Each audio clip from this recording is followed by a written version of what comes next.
மகாராஷ்டிர மாநிலம் மும்பையில் தர்பூசணி சாப்பிட்ட பிறகு ஒரே குடும்பத்தை சேர்ந்த 4 பேர் மர்மமான முறையில் உயிரிழந்துள்ளனர். பிரியாணி சாப்பிட்டுவிட்டு சிறிது நேரத்தில் தர்பூசணி சாப்பிட்டுள்ளதால் ஃபுட் பாய்சன் ஏற்பட்டிருக்கலாம் என்று முதல்கட்ட தகவல்கள் கூறுகின்றன. மும்பையை உலுக்கிய இந்த சம்பவத்திற்கு பிறகு பொதுமக்களிடையே ஒரு அச்சம் ஏற்பட்டுள்ளது. அதாவது பிரியாணி சாப்பிட்ட பிறகு தர்பூசணி சாப்பிட்டால் மரணம் வரை ஏற்படுமா? தர்பூசணி எப்போதெல்லாம் சாப்பிடுவதை தவிர்க்க வேண்டும் என்ற சந்தேகம் எழுந்துள்ளது. இது குறித்து மருத்துவர் கூறியது, பிரியாணியையும் தர்பூசணியையும் அடுத்தடுத்து சாப்பிடுவதாலோ அல்லது சிறிது இடைவெளி விட்டு சாப்பிடுவதாலோ உயிரிழப்பு வரை ஏற்படும் வாய்ப்பு குறைவு. இந்த இரண்டுமே இருவேறு உணவுகள். இரண்டுமே செரிமானம் ஆவதற்கு எடுத்துக்கொள்ளும் நேரம் வேறு வேறு ஆகும். எனினும் இந்த உணவுகள் ஒன்றாக சாப்பிட்டதால் மரணம் ஏற்படுவது என்பது வழக்கத்திற்கு மாறான ஒன்றாகும். மும்பை சம்பவத்தை பொறுத்தவரை ஃபுட் பாய்சன் ஏற்பட்டிருக்கலாம் என்று சொல்லப்படுகிறது. உணவு அல்லது தர்பூசணி நீண்ட நேரம் திறந்த வெளியில் வைக்கப்பட்டிருந்தாலோ அல்லது கெட்டுப்போனாலோ அவற்றில் அபாயகரமான பாக்டீரியாக்கள் உருவாகியிருக்கலாம். பாக்டீரியாக்கள் உணவு வழியாக உடலுக்குள் நுழைந்து வாந்தி, வயிற்றுப்போக்கு மற்றும் கடுமையான நோய் தொற்றுகளை ஏற்படுத்துகின்றன. சில சமயங்களில் இந்த நிலை செப்சிஸ் எனப்படும் உயிரிழப்பை ஏற்படுத்தக்கூடிய நிலைக்கு கூட வழிவகுக்கும்.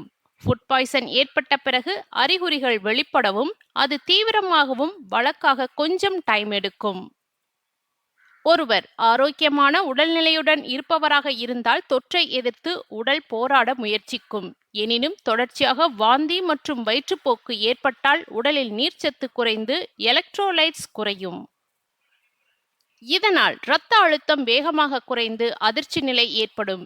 இந்த சூழ்நிலை சில நேரங்களில் ஆபத்தானது. அசைவ உணவு செரிமானம் ஆவதற்கும் நீர்ச்சத்து நிறைந்த பழங்கள் செரிமானம் ஆவதற்கும் எடுத்துக்கொள்ளும் நேரம் வெவ்வேறானவை.